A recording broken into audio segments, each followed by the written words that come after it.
So, we talked in our last show a lot about just some of the ways that BHuman can be used, and specifically the technologies around it.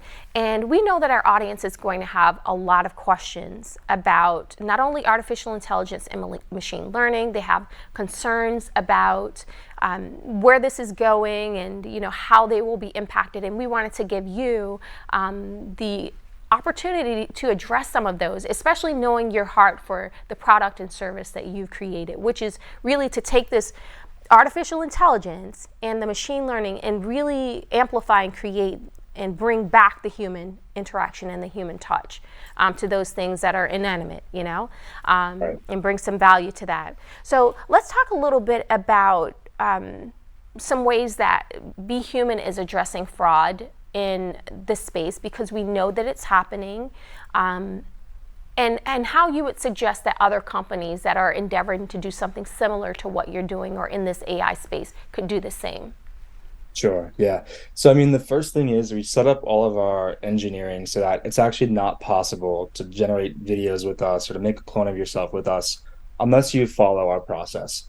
And by following that process, it's very clear about what you're doing. You know what I mean? So I can't just take a random video of you and then, throw it into our platform and boom, generate videos of you saying something crazy, right? You need to follow the guidelines on our platform to basically give the system what it needs to produce the output. And in doing so, you're very aware, okay, I'm cloning myself with BHuman.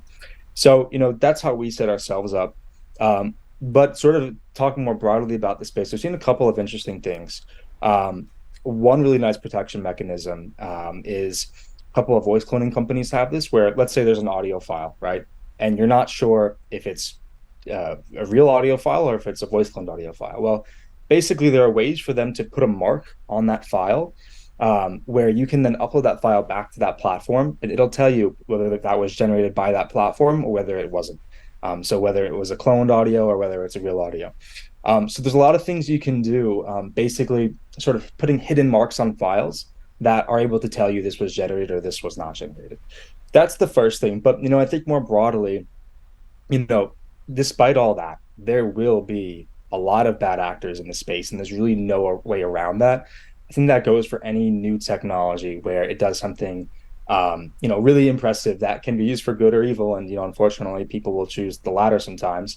And the best way to fight that is really to be educated about it and to, know what the technology can do, know what's out there, and be more skeptical. And I'll give you an example. 20 years ago, if we saw a photo, we believed the photo was real, no matter how fantastical it could be. But today, we always think, okay, it could be photoshopped, right? I've seen a million of these, right? A funny video of the Pope wearing a puffed up jacket, we know right away it's Photoshop. It's, not hurting anyone. Now, of course, it could be not a funny use case. It could be something, political, for example, right? But at this point, we have that sort of question in the back of our mind. And I think over time, we need to start doing that same thing with video. Right now it's really hard to produce a good video that looks real, but it's possible, right? And no matter how much regulation, no matter how much, ethical standards the industry has, there will always be someone in a country that can't be regulated, where, they're producing this sort of, under the wraps and, on a low key for some bad purpose. And you can't stop that. So education is really the best weapon against that.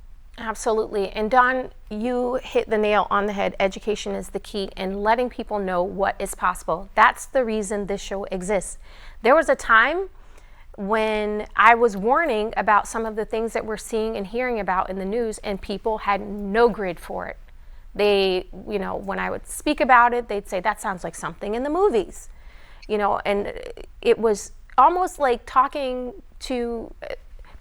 in one of the conversations I had, it was like they talked about the elastic, the rubber band concept. People just could not wrap their heads around what I was saying. Now it's out in the news, it's out in the real world where they can kind of see it.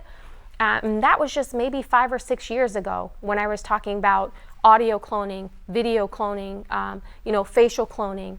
They had no grid for it and how it was being used for bad things, Right. and so I'm thankful that we can have these discussions showing, listen, not only is it possible, here's some amazing use cases for it, but also be aware that we've got some people that might take this and use it for bad, and this is what you can do to prevent being a victim.